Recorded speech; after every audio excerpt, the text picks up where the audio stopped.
Ladies and gentlemen, the story you are about to hear is true. The names have been changed to protect the innocent. Dragnet.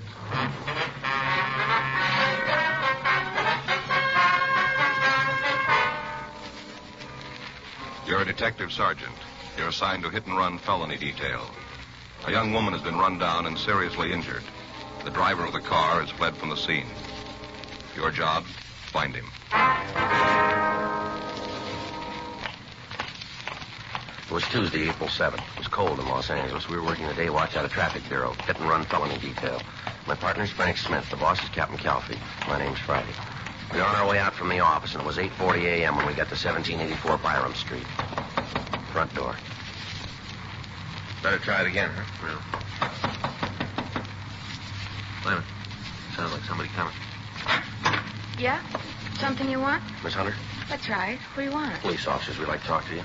Oh, about the thing last night, huh? Yes, ma'am, that's right. Well, come on in. I can't stand around for long. I'm going to be late for work as it is. Come on. Thank you. This is my partner, Frank Smith. My name's Friday. How do you do? Hi. Sit down there. I got to get ready to leave. There's some coffee there in the carafe if you want some. No, thank you. No, ma'am, thank you. Would you mind pouring me a cup? You'll find everything right there on the table. 2 sugars. All right. What do you want to know about last night? I told the officers who were there all I know. Yes, ma'am, we know. We read their report. We'd like to go over it with you if it's all right. Seems like a waste of time to me. Spend a little more of it trying to catch the kid that hit the girl. It'd be better all the way around. Ma'am, there's your coffee. Oh, thank you. Ooh, you're warm. Either one of you got a cigarette? Yes, ma'am. Here you are. Here's a light. Thanks. What do you want to go over? Well, according to what you said to the officers last night, you saw the accident. Is that right? I saw it, yeah. I don't think it was an accident. If you ask me, I think the kid deliberately hit the girl. Deliberately. Now, why do you say that? Well, just the way it looked, that's all. Kind of feeling. Way came barreling around the corner. He must have seen her. She was right under the light. Didn't even make an attempt to stop. None at all. Mm-hmm. I saw her, the girl, step off the curb. Right under the light. He had to see her, had to. Anyway, she stepped off the curb and started to cross the street. Harry and me saw her. She started to cross, and then all of a sudden, this kid in the hot rod was coming right at her. Was there anything she could do? Yes, ma'am. She kind of looked up at the car and then, well, like she was going to run. But she didn't have time. The car hit her and knocked her down. Did you get a good look at the car? You mean the one that hit her? Yes, ma'am. You bet I did. Passed right under the light. Got a real good look at it. Mm-hmm. I wonder if you'd describe it for us. I told the cops all about it last night. Seems like that'd be enough. Why do I have to go through it again? Well, there might be something you didn't think of last night, Miss Hunter. Something you might have forgotten. Isn't likely, but if you gotta have it, I guess that's the way it's gotta be. Hope we can get it over with fast enough. I gotta get down to the corner so I won't miss my bus. Well, if it'd help, we can drive you to work. You can give us the information on the way. Well, that'll be fine. Wait a minute, I'll get my coat. Uh-huh. How'd it look when you came in? Ma'am? Did it look like it was gonna rain? No, it's pretty cold, though. Paper said it might rain today. Well, better take an umbrella. What kind of a car was it, Miss Hunter? A hot rod, you know the kind, real low, 2 exhaust pipes kind of beat up. Well, what kind of a car was it? The brand name? Well, I guess it was a Ford. Looked like one. Hard to tell. It was kind of banged up, you know. I don't know why the police allow cars like that on the streets anyway. It couldn't be very safe. Can you tell us what year the car was? Well, I'm not real good at that, but I'd say maybe a 1940. It might have been 1941. It was a pre-war car, though. Oh, yeah, I'm sure of that. Uh-huh. Like to get in, ma'am? Okay, thanks.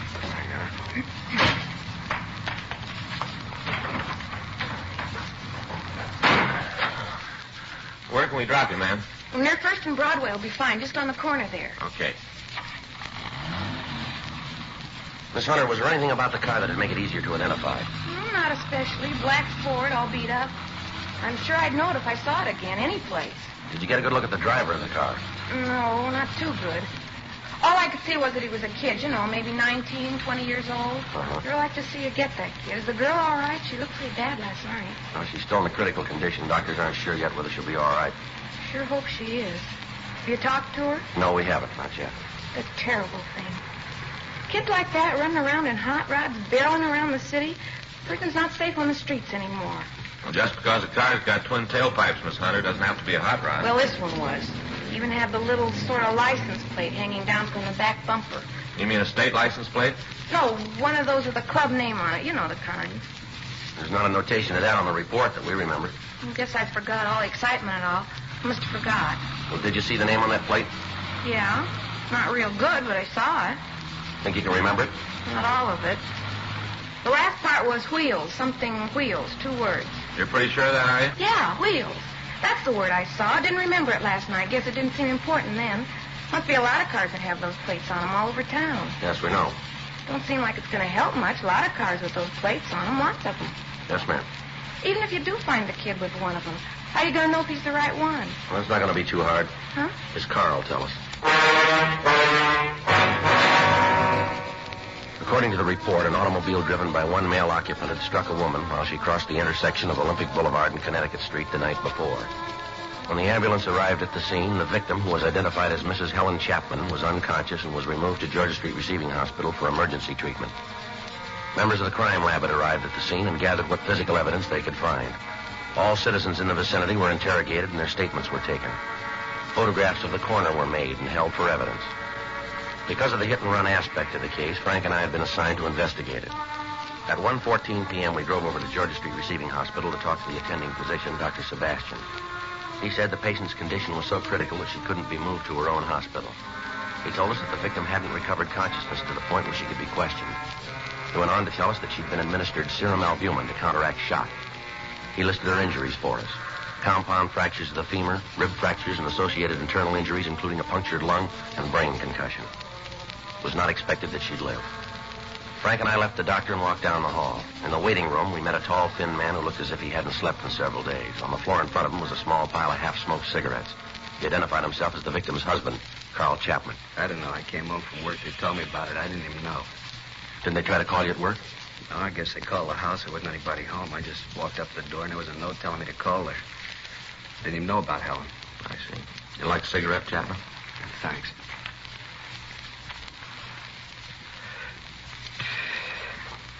You talked to the doctor? Yes, sir, we just did. Is there anything new? Is she going to be all right? Well, I don't know yet. You can ask the doctor yourself. Why don't anybody tell me anything? All the time I ask how my wife is, they tell me to ask the doctor. Why won't they tell me? I don't know, sir. Can't even find out if she needs anything. He won't let me see her. Anybody will tell me what's really happening in there. It's been over 10 hours. Nobody will tell me what's going on. Well, best thing, try to sit down and take it easy, Mr. Chapman. Oh, that's great to say. Just sit down. Easy to say. It's not your wife who's in there. It isn't someone you love. Why are you here, anyway? Why aren't you out trying to get the rotten little punk that did it? Why don't you look for him? We'll get to him, sir. When? After Helen's dead? Is that going to be when you start looking? We're looking for him now. We came over in the hopes that we could talk to your wife. We thought she might be able to give us some information. What in God's name do you want from her? The name and address of the kid who ran her down? Does she have to get out of bed and go find him for you? It's your job, yours. All this talk about the police department being so good, but what are you doing? You're standing around here with your toe in the dirt waiting for my wife to come to enough to point the kid out. All right, sir. Now, take it easy. Take it easy, nothing. You listen to me, both of you. You listen. If she dies, if that kid killed her, I'll find him. I don't know how, but I will. I'm going to do the same thing to him with my hands that he did with this car. I'll find him, I swear I'll find him, and I'm going to kill him. With my hands, I'm going to kill him. Mr. Chapman? Yeah. Can I see you for a moment? Yeah. Would you excuse us for a minute, Sergeant? Sure, Doctor. We'll wait out in the hall.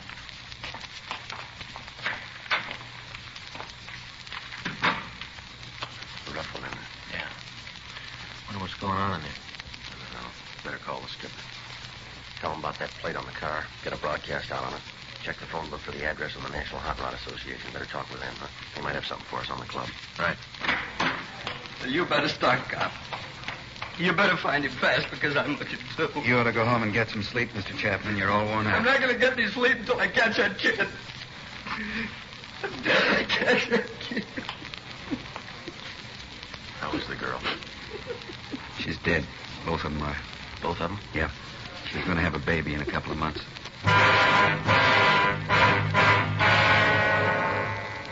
3:15 p.m. Frank and I drove out to the offices of the National Hot Rod Association on Hollywood Boulevard.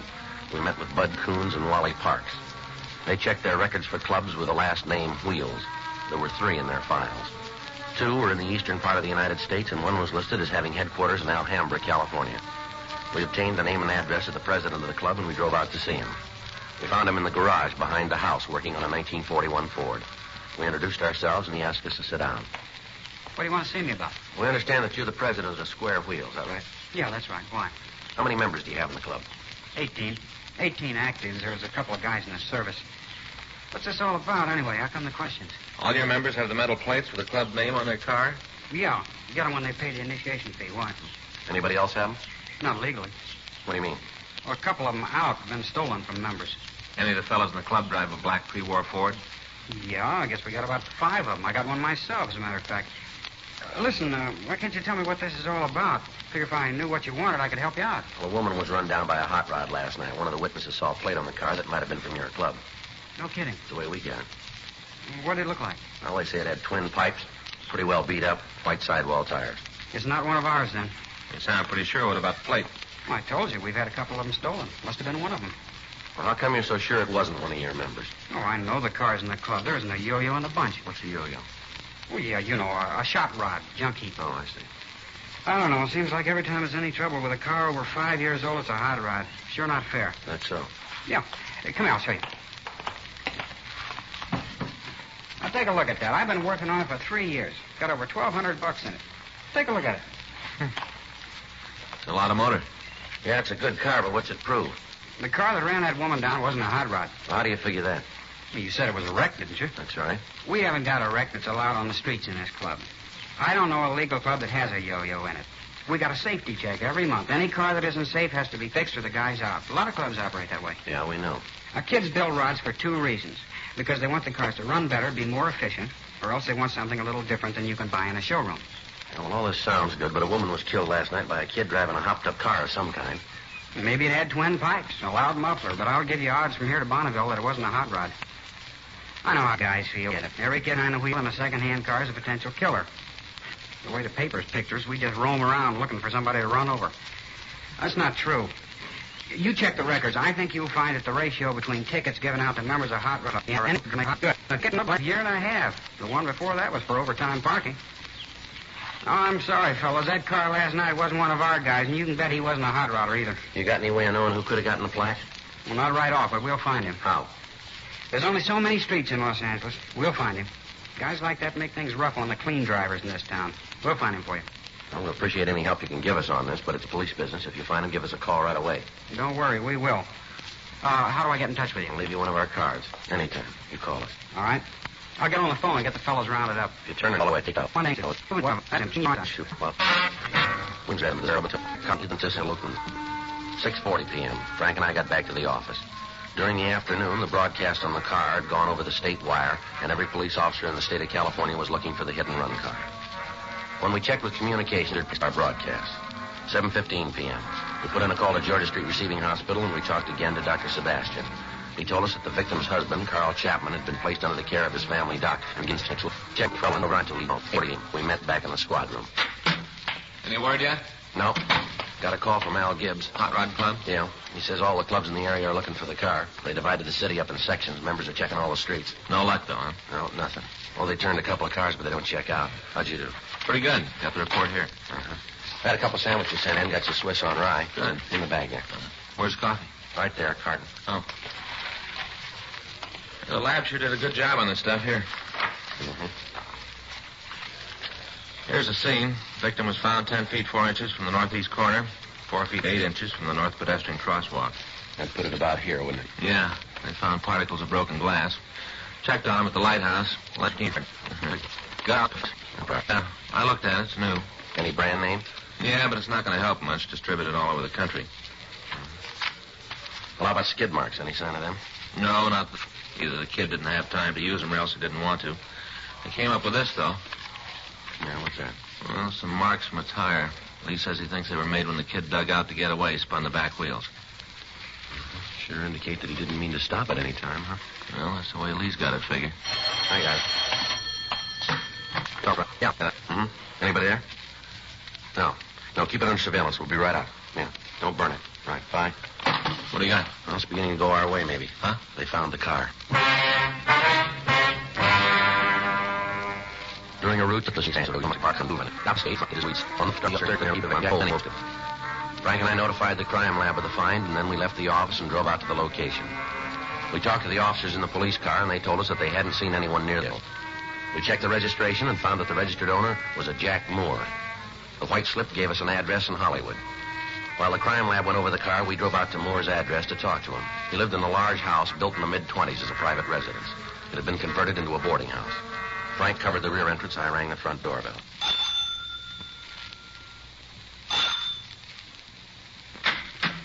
Yeah? What do you want waking me up this time of night? Police officers. You have a tenant here named Jack Moore? What about it? We'd like to talk to him. Too late, Mac. He ain't here. Where is he? I don't know. He moved out this afternoon. He didn't say where he was going. A thorough search was made of the suspect's room. The manager told us that Moore had come home that morning, packed his belongings, and left the house. We called the crime lab, and Lieutenant Lee Jones told us that they'd established that Moore's car was the one that had run down the Chapman girl. We talked to the other people in the rooming house. None of them could tell us where Moore might have gone. We put in a call to auto records, but the car was not listed as being stolen. Frank called his name into R&I, but we found that he had no felony record. From the occupants of the rooming house, we found that the suspect had no relatives in this state and no close friends that they could recall. Leighton Prince came out and went over the room, and in going over it, we found a wastebasket Moore had used to dispose of articles that he didn't want. In the basket, we found several match folders from a bar out on West 7th Street. We put in a call to the bar, but we found that it was closed. From the manager of the rooming house, we got a good description of the suspect, along with the information that he received no mail and that he was apparently unemployed. A stakeout was set up on the house, and at 3:36 a.m., Frank and I checked out of the office and went home for the night. The next day, Wednesday, April 8th, we contacted DMV and asked that they give us all information on the car, 15 a.m. We drove over to the bar on West 7th Street. Not open yet. Don't open. Police officers, like some information. License is back there on the wall in plain sight. There's nothing going on here. You have a customer in here named Jack Moore? We just opened the doors. We got no say about who comes in. As long as they don't cause trouble, we don't either. This guy's about 20 or 21, 5'8" to 5'10", 165 pounds, blonde. Name's Moore, Jack Moore. What's he done? We want to talk to him. About what? Police business. Have you seen him? Nothing that's going to get the bar in trouble? Well, that's a simple question, mister. Have you seen him? Maybe, yeah.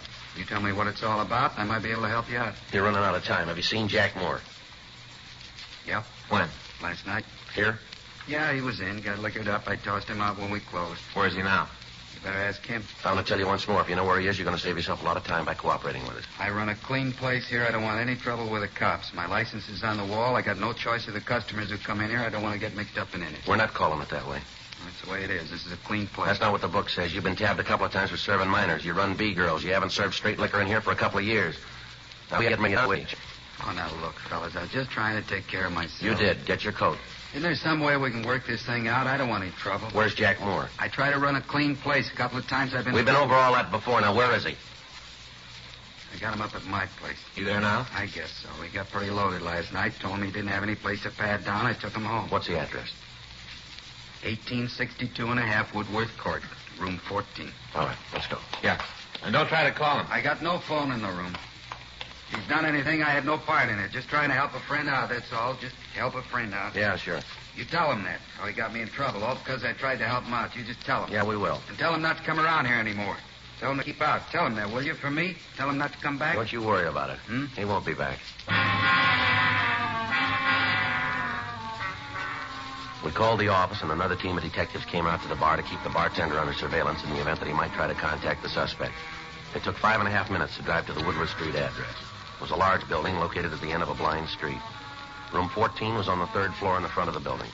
Frank and I approached the room, and we listened. There was no sound from inside. You want to try the door? Yeah. One more. Yeah. There he is on the bed. Yeah. Looks like the right guy. Now let's wake him up. Come on. Come on, Moore. Wake up. Come on. Let me alone, Charlie. Come on, get up, Moore. Get up on your Let me feet. alone. I told you, Charlie. Let me... Who are you guys? What are you doing Police here? officers, you're under arrest. Wait a minute. All right, wake up. Now, come on, stand still. All right. All right, I quit. You want to shake him, Frank? Yeah. Yeah, he's clean. Where you taking me? I ain't done nothing. You got no reason to push me around like this. All right, let's go. Where? Where you gonna take me? Downtown. For what? Manslaughter. I didn't do it. I didn't. You got the wrong guy. You got the wrong one. I didn't do it. All right, come on, let's move. But you got the wrong one. I didn't do it. I didn't know what you wanted. That's why I run. I didn't know what you Well, wanted. you do now, so let's go.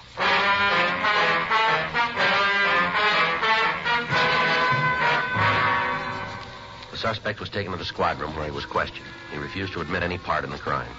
He was confronted with the physical evidence and with the ownership of the hit-run vehicle. The witness to the crime came to the office and said that Jack Moore was the man that she'd seen at the wheel of the car when Helen Chapman had been run down. Throughout the interrogation, the suspect refused to say anything.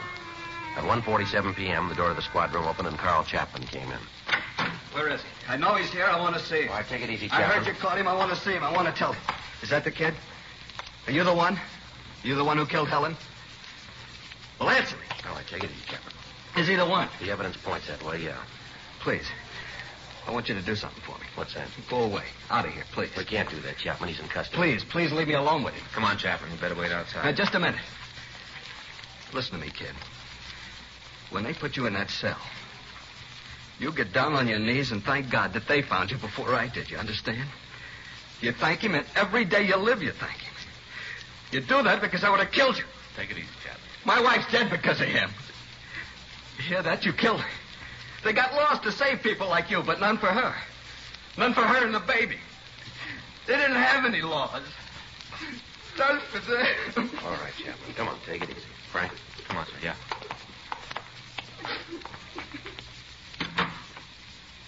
Pretty upset, ain't he? I want you to remember something, kid. In the years I've been in this department, I've seen some bad ones, real bad. Teenage kids that didn't know any better scraped up off the pavement and sent home to their parents. Drunks who were too loaded to know what went on. There's been a lot of them go through here, but you finished way ahead of the field, boy. You talk good. I bet you're on a lecture team around here. I'm getting fed up with you kids roaming the streets in death traps, and I don't care about you. You want to wrap yourself around a post, you go ahead. We'll try and stop you, but don't you take somebody else with you. Every year, the number gets bigger, more people killed. It isn't the honest drivers that do it. It's people like you who don't care for anybody else. Now, we've tried about everything in the books to make you understand. Doesn't look like any of them did any good, does it? I'm a bad one, ain't I? You killed a human being, boy. A woman who didn't even know you. She never saw you until it was too late. You threw a 10.5 of metal at a 120-pound woman, and then you ran away and left her in the gutter to die. You've wrecked the family. You tore it right down the middle and rolled over it. You've ruined the lives of all the people around that woman. You gave a group of decent... Keep on your feet, young fella. Something? What's that? Hit and run. How much will I get? I don't know, but it won't be enough.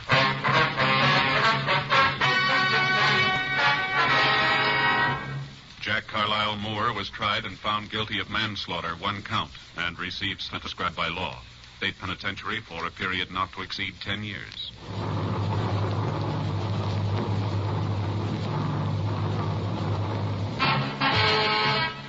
Dragnet is a presentation of the United States Armed Forces Radio Service.